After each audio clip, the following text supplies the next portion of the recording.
That last question, by the way, was by one of our viewers, Ricardo.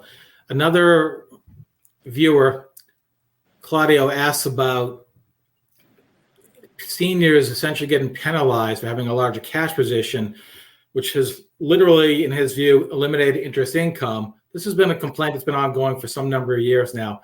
He asks why no one speaks of that and how this can be addressed and what importance the Fed might place on that. Well, it has been spoken of. It is because I've described it and others have described it, I should say, as the saver subsidizing the debtor. Because if you're a conservative saver, you get a very low return. You have to take on greater risk to get returns. So that favors the debtor. And that has been going on. The way you address that is you've got to bring interest rates back up to a higher level to where savings and investments domestically become more balanced than they are right now. But that will come only with time. If you do it too quickly, you'll affect asset values dramatically. So you have to do it in a steady way. It took us more than a decade to get here. It's not going to we're not going to correct that in a year or two. It's going to take a while. But I do think that that's a very fair point. I do think that this saver has subsidized the debtor, pension funds and so forth, and had forced them into riskier assets. That will take time to reverse, but should be. And he has a very valid point. The dollar, as you know, is the world's dominant global currency, and it grants a lot of advantages to the United States. Do you think there's any risk to the dollar's hegemony because of Fed policies? And this is a question from a viewer, Michael. Well, the dollar is still one of the advantages for the dollar right now is that we grade currencies on the curve. And so relative to other choices, the dollar is still by far the better choice.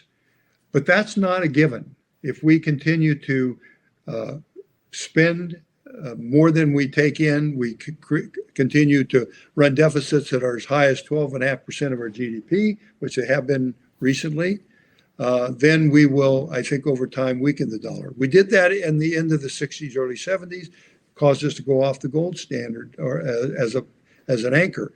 So we could find ourselves, in effect, undermining the dollar. Now, are there others out there? Not at the moment. I don't see it. I think in the long run, China is the second largest economy in the globe. They would certainly like to become independent of the dollar as the international reserve currency. I wouldn't be surprised. Now, they don't have the same rule of law, so I don't see it happening right away. But there's one option.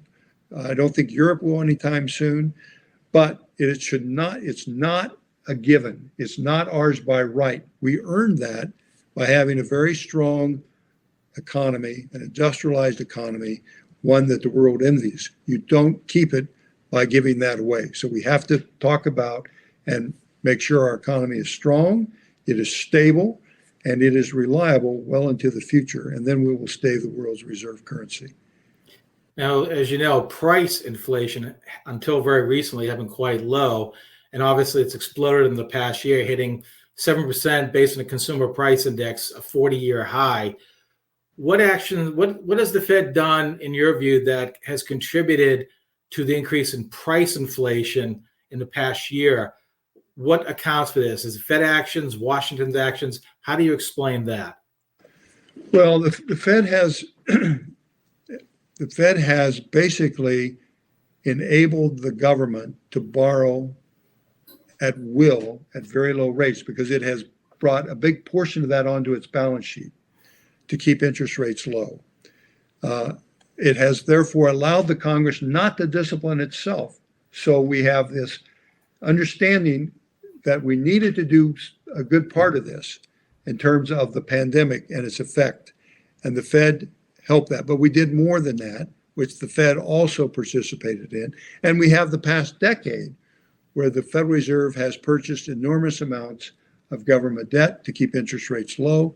And that has, I think, taken the discipline away from the Congress in terms of its spending and its borrowing.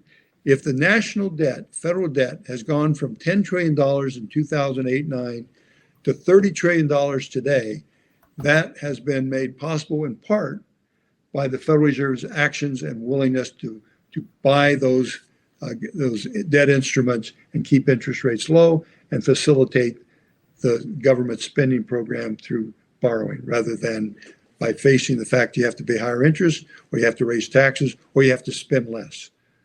And so avoiding the hard choices, we've ended up with inflation. Naturally, a lot of people are skeptical that the Fed will end up doing this and reducing its balance sheet. It grew and then they tapered off and then it grew again. A lot of people worry it's going to grow even more in the future. A question from viewer named Mike. He says, what will end up limiting the Federal Reserve from continuing to increase the balance sheet indefinitely or go to much higher levels in the future? Well, the one thing that I think will limit the Federal Reserve's ability to do that is price inflation. That's the one thing that people take note of, because price inflation is a very regressive tax. It will affect the lower income, middle income, more than the higher income. That will be the thing that forces the Federal Reserve. If not, if we enter another crisis, whatever it is, financial, generated, or otherwise, the Fed will be very quick to use another version of quantitative easing. So it is the fear of price inflation. I wish it were also the fear of asset inflation, but that's clearly not going to contain the Federal Reserve's willingness to do quantitative easing in the future. It will be price inflation as we're having now, which is what is causing it to begin to taper. We have a lot of reader questions. Unfortunately, we have a limited amount of time. Last question. Your warnings in 2010 about the Fed pursuing a dangerous course were ignored.